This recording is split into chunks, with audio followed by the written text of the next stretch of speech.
Warahmatullahi wabarakatuh. Perkenalkan, nama saya Lamia Sundari, NIM 43040020017. Saya dari Prodi Psikologi Islam IAIN Salatiga, tahun angkatan 2020-2021. Sekarang sedang menjalani semester 4. Tugas ini ditunjukkan untuk tugas tes psikologi 2, yaitu tentang asesmen bakat. Jadi di sini saya akan menjelaskan apa itu asesmen bakat. Sebelumnya teman-teman, ada yang tahu nggak apa itu bakat? Mungkin teman-teman bakal berpikir kalau bakat ya bakat, atau hobi. Hobi itu apa teman-teman? Hobi ya hobi. Kalian pasti akan berpikir seperti itu tanpa mengetahui apa sih definisi bakat sebenarnya. Jadi teman-teman, bakat menurut William B. Michael dalam Surya Brata 1995, bakat merupakan potensi atau kapasitas pada dalam diri seseorang dalam melakukan tugasnya dan melakukan dengan pengaruh dan latihan yang dijalaninya. Kedua, menurut Bingham tahun 1968, bakat sebagai kondisi atau kemampuan yang dimiliki seseorang yang memungkinkan dengan suatu latihan khusus dapat memperoleh suatu kecakapan, pengetahuan, serta keterampilan khusus. Bakat dapat didefinisikan sebagai kemampuan atau potensi yang dimiliki oleh semua orang. Bakat adalah karunia atau pemberian dari Allah Subhanahu wa Ta'ala yang mana dapat kita kembangkan bakat yang ada dalam diri kita melalui beberapa latihan khusus untuk mengetahui bakat kita itu apa. Selanjutnya teman-teman, konsep bakat. Awal munculnya bakat ini tuh apa sih ya? Awal munculnya asesmen bakat ini itu dari mana? Kalian pasti berpikir, awal mulanya itu kenapa bakat itu harus di asesmen? Jadi, konsep bakat ini muncul karena ketidakpuasan terhadap tes intelijensi yang menghasilkan skor tunggal, yaitu IQ, yang mana sebelumnya IQ inilah yang digunakan sebagai dasar pertimbangan dalam perencanaan di berbagai bidang. Namun, IQ sendiri tidak dapat memberikan banyak informasi. Semisal ada dua orang yang memiliki IQ yang sama tetapi memiliki hasil belajar atau prestasi kerja yang berbeda. Itu kenapa bisa seperti itu? Dibahas dalam Anastasia tahun 1997. Jadi, teman-teman perlu diketahui bahwa tes intelijensi tidak dapat diberikan menjadi rekomendasi untuk menganalisis diferensial tes intelijensi dan kevaliditasannya. Jadi kalau cuma tes intelijensi yang dinilai, itu tidak dapat menilai semuanya. Kita jadi tidak mengetahui bakat kita apa, karena dalam tes intelijensi hanya menganalisis atau memprediksi mengenai tentang kemampuan berpikir kita. Yang kedua, bakat. Bakat adalah suatu konsistensi. Jadi di sini ya teman-teman. Bakat adalah suatu konsistensi karakteristik yang menunjukkan kapasitas seseorang untuk mengetahui, menguasai pengetahuan khusus dengan latihan. Contohnya, kemampuan dalam berbahasa Inggris. Kalau kita ingin bisa berbahasa Inggris, berbicara Inggris dengan lancar, kita pasti akan melalui proses pelatihan yang khusus teman-teman, seperti mungkin kursus atau belajar otodidak dari YouTube, dari Google, atau dari website-website yang menyediakan platform yang menyediakan hal tersebut. Yang kedua adalah kemampuan bermusik. Jadi teman-teman, dalam kemampuan bermusik kita pasti akan menemukan berbagai faktor. Semisal kita tidak bisa bermain musik, tapi kita ingin bisa bermain musik, maka dari itu kita melalui proses latihan-latihan yang ada untuk bisa bermain musik dengan baik. Dan masih banyak lagi contoh lainnya teman-teman. Misalnya, saya memiliki potensi dalam hal menari, maka saya akan fokus dalam hal tersebut. Saya akan mengikuti berbagai latihan untuk bisa meningkatkan kemampuan saya dalam menari. Jadi teman-teman, bakat adalah memperkenalkan suatu kondisi di mana menunjukkan potensi seseorang untuk menunjukkan kecakapannya dalam bidang tertentu. Jadi bakat itu memperkenalkan kita pada siapa sih diri kita sendiri, diri kita ini, apa sih bakat yang ada dalam diri kita, apa potensi yang ada dalam diri kita. Bakat adalah bawaan. Bakat itu ada pada dalam diri kita sendiri. Mungkin sejak lahir kita sudah memiliki bakat itu sendiri ya teman-teman ya. Jadi bakat itu given from God, yang artinya itu adalah karunia yang berasal dari Allah Subhanahu wa Ta'ala. Dan bakat adalah sesuatu yang dapat dilatih dengan latihan khusus secara berkala. Selanjutnya, tujuan mengetahui bakat. Ada yang tahu? Mungkin teman-teman ada yang tahu tujuan dalam mengetahui bakat. Apa sih pentingnya dalam mengetahui bakat? Apakah penting dalam mengetahui bakat? Apakah dalam mengetahui bakat itu dapat memberikan kita suatu gambaran masa depan kita dan lain sebagainya? Mungkin teman-teman berpikir, buat apa kita mengetahui bakat kita sejak dini? Atau kita harus mengetahui bakat ini sejak dini karena nanti ke depannya kita akan mengetahui kelemahan dan kelebihan kita. Jadi teman-teman, di sini kita akan membahas tujuan dalam mengetahui bakat.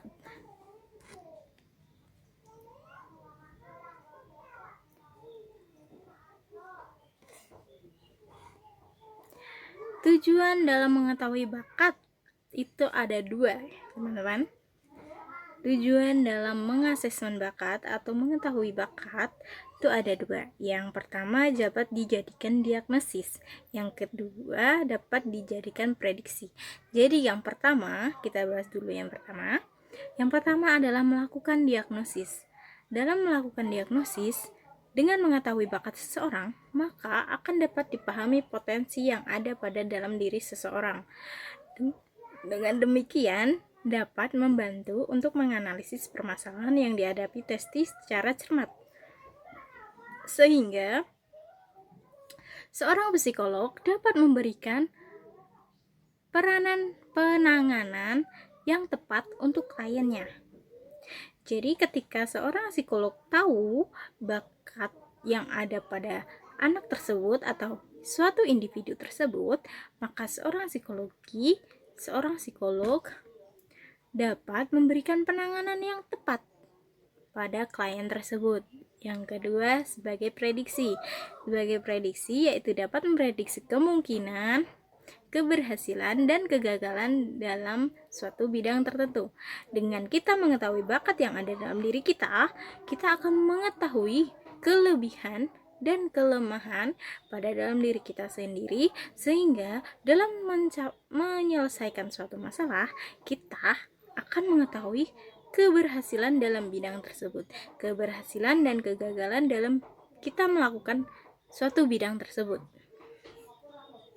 Semisal, saya tidak berbakat dalam hal musik, tapi saya berbakat dalam hal menari. Ketika seseorang menawarkan saya untuk bermain musik di suatu event, maka saya mengetahui bahwa potensi saya tidak ada di hal musik. Maka saya akan menolak hal tersebut karena saya sudah tahu bahwa saya tidak bisa bermain musik. Seperti itu ya teman-teman ya. Selanjutnya, faktor-faktor yang mempengaruhi bakat. Jadi apa sih yang mempengaruhi bakat? Jadi, bakat sendiri dipengaruhi oleh beberapa faktor. Jadi, faktor-faktor yang mempengaruhi bakat ada dua, ya teman-teman ya. Yang pertama, faktor internal. Yang kedua, faktor eksternal. Yang pertama, faktor internal adalah faktor yang ada dalam diri kita sendiri. Seperti yang teman-teman tahu, faktor internal adalah faktor yang berasal dari dalam diri kita sendiri. Sedangkan faktor eksternal adalah faktor yang berasal dari luar diri kita. Jadi penjelasannya teman-teman, faktor internal. Faktor internal adalah faktor yang berasal dari dalam diri kita sendiri, yaitu meliputi faktor kematangan fisik atau kedewasaan biologis. Kematangan fisik juga terjadi dalam segi mental dan mental psikologisnya, yang artinya kematangan fisik itu tidak hanya dari kematangan seseorang, itu tidak hanya dari fisiknya saja ya teman-teman ya, melainkan juga dari segi mental psikologisnya, yang artinya bahwa semakin orang dapat mencapai kematangan fisik, maka fisik dan mental, maka bakatnya juga akan mengalami suatu perkembangan. Ketika kita sudah mencapai suatu kedewasaan untuk kematangan fisik dan mental, maka bakat yang ada dalam diri kita juga akan mengalami perkembangan atau peningkatan. Yang kedua adalah faktor eksternal. Faktor eksternal adalah faktor yang berasal dari luar diri kita sendiri ya teman-teman ya, yaitu meliputi lingkungan dan pengalaman. Lingkungan yang baik akan menunjukkan perkembangan bakat yang ada pada dalam individu yang bersangkutan.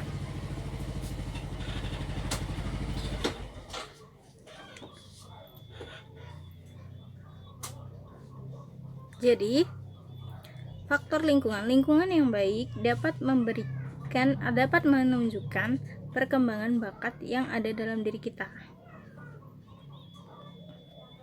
Misal, saya bisa bermain musik, maka saya akan masuk dalam komunitas musik, yang mana lingkungan sosial saya terdiri dari beberapa orang-orang yang bisa bermain musik, sehingga saya bisa sharing kepada teman-teman saya tentang apa yang saya bisa dan tentang apa yang saya tidak bisa, sehingga teman yang lainnya dapat mengajarkan saya mengenai apa yang tidak saya bisa, kemudian memberikan wawasan baru tentang dalam hal bermusik.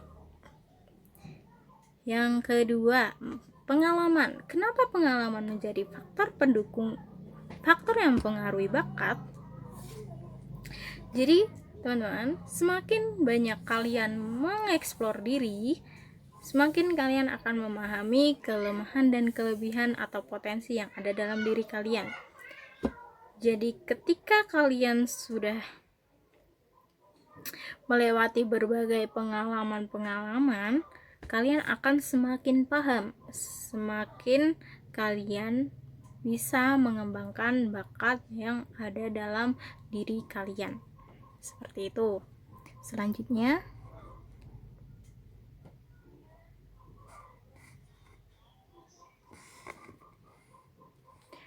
teori faktor.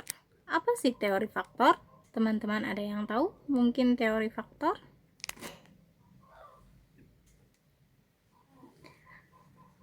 Jadi, teman-teman, menurut Charles Perman mengemukakan bahwa intelijensi tidak hanya terdiri dari satu faktor yang umum saja atau general faktor, tetapi juga terdiri dari beberapa faktor-faktor yang lebih spesifik. Jadi, intelijensi itu tidak hanya terdiri dari satu faktor saja,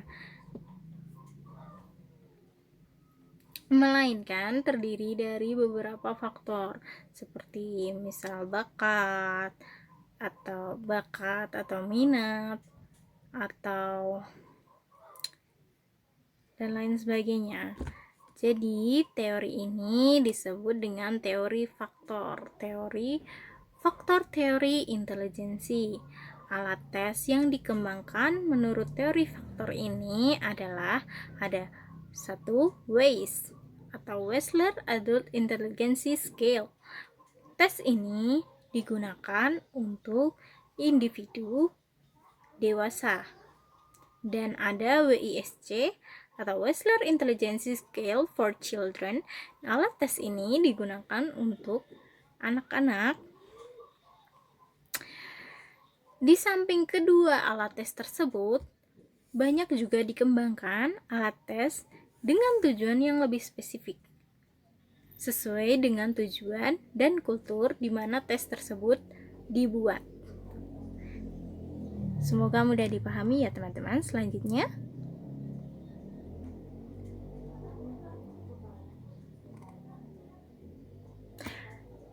teori bakat.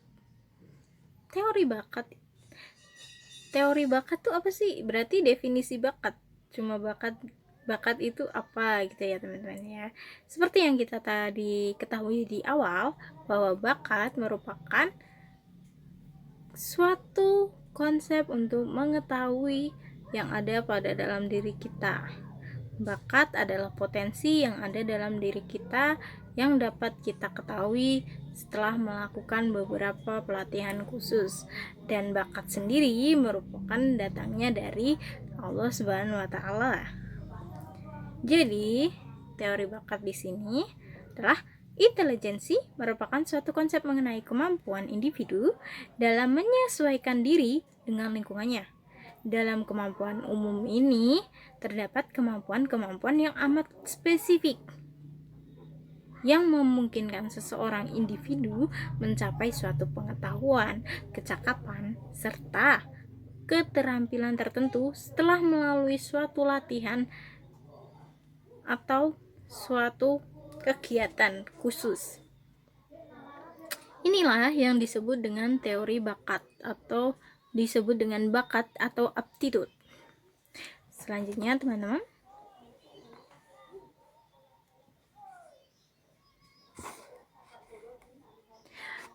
asesmen bakat. Keberbakatan menurut Renzulli. Jadi, keberbakatan menurut Renzulli ada 3 faktor ya teman-teman. Yang pertama, above average ability, test commitment, dan ketiga adalah creativity. Kita bahas satu-satu.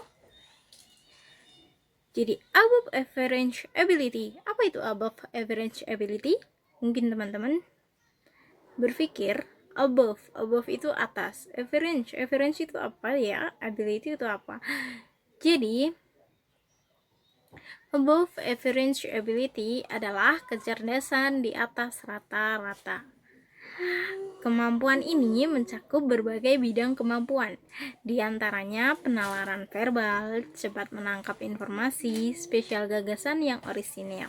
Jadi, above average ability itu adalah kemampuan kita dalam menerima informasi atau kecakapan kita, cepat tanggap kita dalam suatu hal, dalam suatu bidang. Yang kedua adalah test commitment. Test commitment adalah penyelesaian tugas. Test commitment merupakan motivasi internal yang mendorong seseorang untuk tekun dan ulet dalam mengerjakan tugasnya. Ketika suatu individu diberikan suatu tanggung jawab, maka tugas tersebut mau tidak mau akan tetap dilakukan karena itu adalah sudah menjadi tanggung jawab seorang individu tersebut. Yang ketiga adalah creativity. Creativity adalah kreativitas, teman-teman. Seperti yang kalian tahu, kreativitas adalah kemampuan memberikan gagasan-gagasan baru yang dapat diterapkan dalam memecahkan suatu masalah.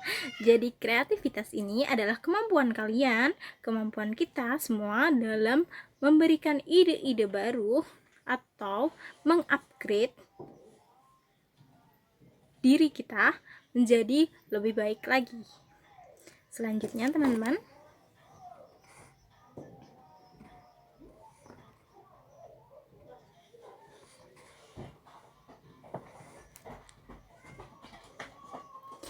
Instrumen pengukuran bakat.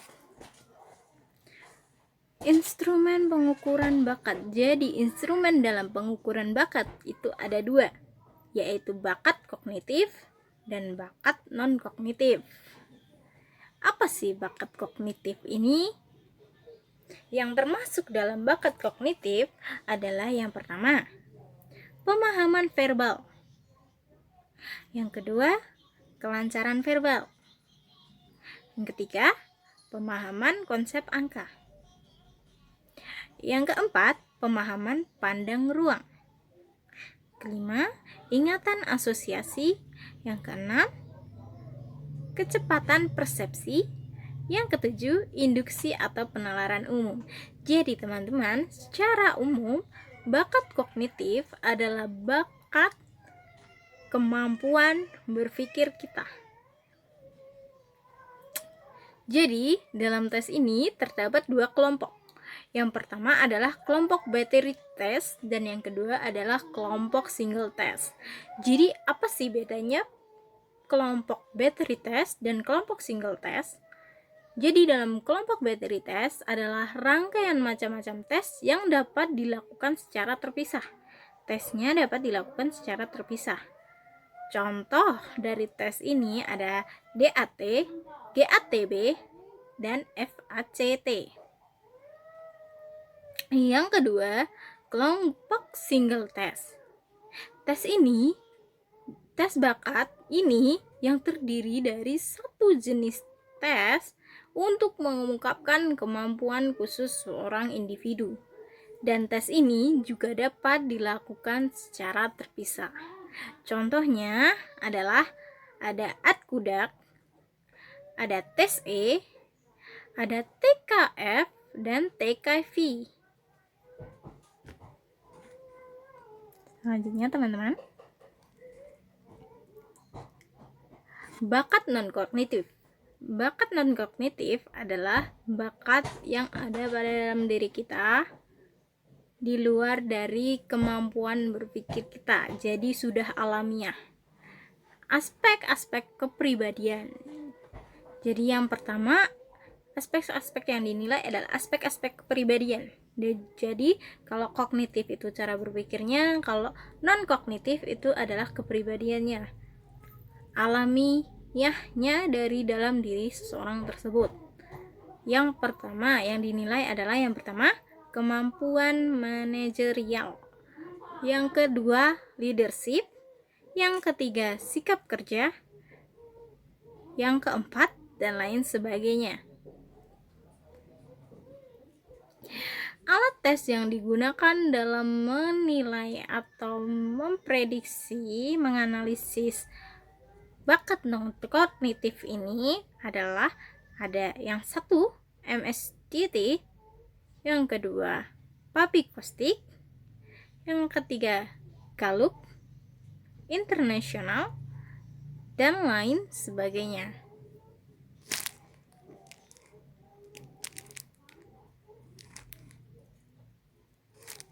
Selanjutnya,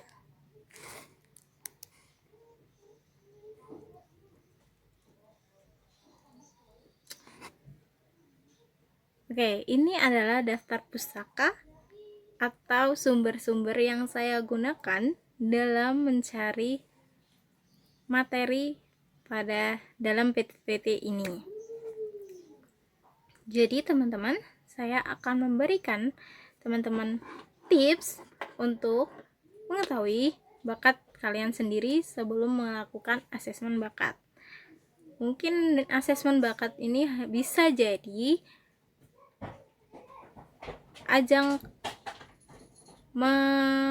suatu ajang validitasnya aja. Jadi kalian bisa mengetahui bakat kalian sendiri dengan cara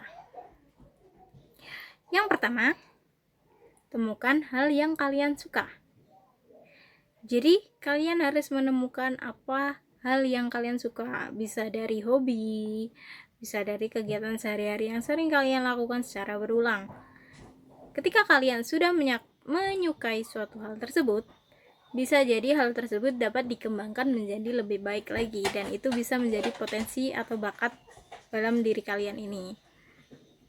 Jadi teman-teman, bakat itu tidak harus dari dalam diri kita sendiri, tapi melainkan bakat atau potensi pada dalam diri kita bisa kita dapatkan melalui proses atau latihan khusus.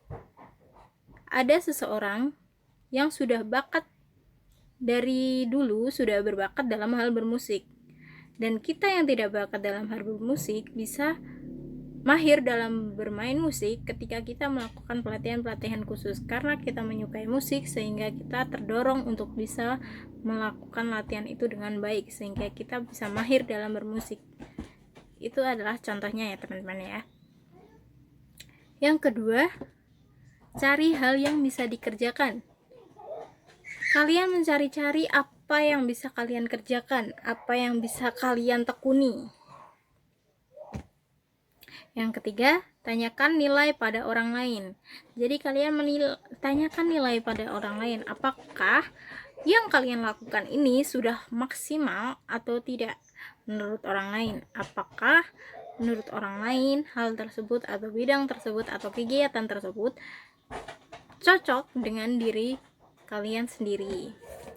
Yang keempat, apa hal yang sering dibicarakan. Karena teman-teman, sesuatu yang sering kalian bicarakan itu secara tidak sadar adalah suatu hal yang kalian sukai.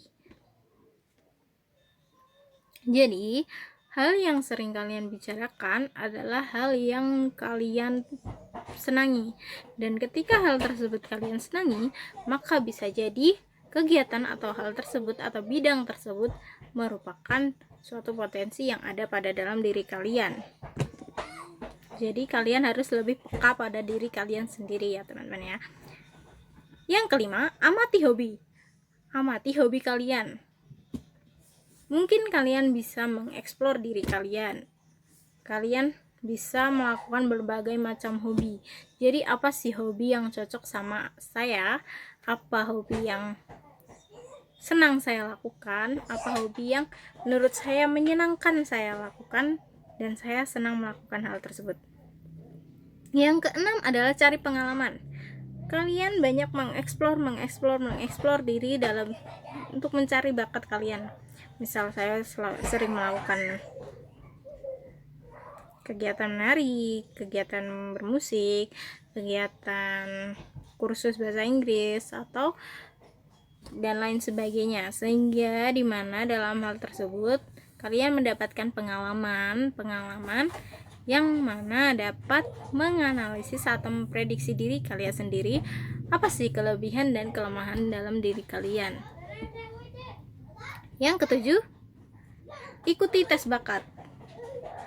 Jika kalian tahu bakat kalian ada di mana, misal kalian suka menggambar, jadi kalian melakukan hal menggambar. Ketika ada perlombaan menggambar, kalian mau mengajukan gambar kalian untuk mengikuti lomba tersebut. Nah, ketika kalian menang atau setidaknya kalian sudah mengikuti hal tersebut, maka kalian akan merasa bahwa bakat saya ada di sana. Ketika kalian menang, maka kamu akan lebih meningkatkan kemampuan diri kamu dalam hal menggambar. Namun ketika kamu mengalami kekalahan, maka kamu akan berpikir juga kamu masih banyak hal lagi yang bisa kamu kembangkan. Bakat itu bisa kamu kembangkan menjadi lebih baik lagi, karena mungkin tidak baik hari ini bisa menjadi lebih baik keesokan harinya. Yang ke-8, cari poin plus dalam diri Anda. Seperti yang kita bahas dari tadi ya teman-teman ya, kalian harus mencari kelebihan dan kelemahan yang ada dalam diri kalian sendiri. Semisal kalian adalah anak yang suka make up, namun kalian masuk ke, mungkin kalian disuruh orang tua atau apa untuk masuk ke dalam bidang yang tidak kalian senangi, seperti bermain piano mungkin. Ketika kalian tidak menyukai hal tersebut, maka akan terjadi tekanan, teman-teman. Maka pentingnya kalian mengetahui kelebihan dan kekuatan atau kekuatan dan kelemahan dalam diri kalian. Karena dengan begitu, kalian tahu kalian lemah dalam hal tersebut, maka kalian tidak akan mengambil resiko yang besar untuk mengerjakan hal tersebut, karena itu bukan bidang kalian. Tapi melainkan ketika kalian mengetahui kelebihan kalian, maka kamu dengan sukarela akan melakukan hal tersebut, karena kamu yakin bahwa kamu bisa melakukan hal tersebut atau melakukan kegiatan tersebut. Yang kesembilan, latih hal yang disuka. Ketika kalian menyukai hal tersebut atau kalian memiliki hobi yang kalian suka, kalian harus terus melatih hal tersebut secara berkala, teman-teman, sehingga hal yang kalian sukai itu dapat menjadi suatu potensi dalam diri kalian.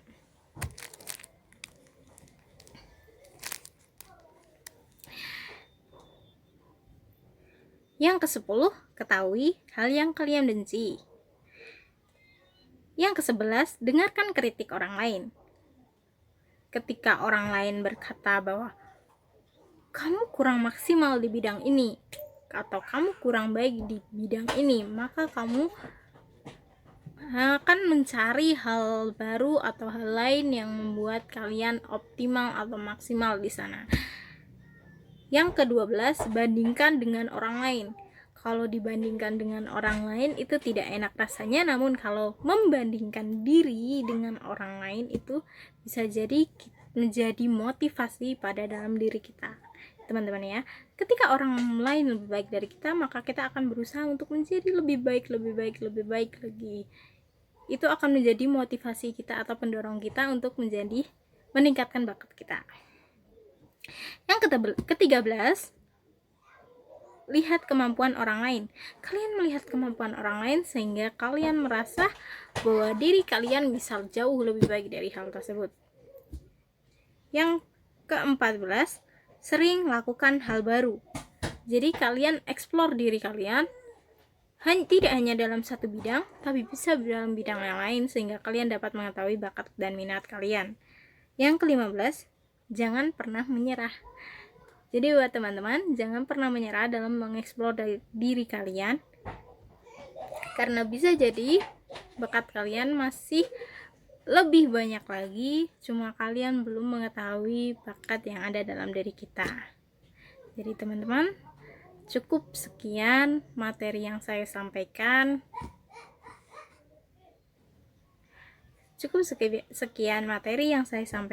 Semoga bermanfaat. Untuk tips-tipsnya mungkin bisa dilakukan secara individu ya, secara kalian. Tips ini bisa dilakukan untuk kalian mengenali diri kalian sendiri, lebih memahami diri kalian sendiri. Cukup sekian dari saya, kurang lebihnya mohon maaf. Untuk penyampaian materi mungkin ada kesalahan dan lain sebagainya, semoga dapat dimaklumi, dan materi yang saya sampaikan semoga dapat bermanfaat bagi kita semua. Sekian dari saya, wassalamualaikum warahmatullahi wabarakatuh. Terima kasih teman-teman.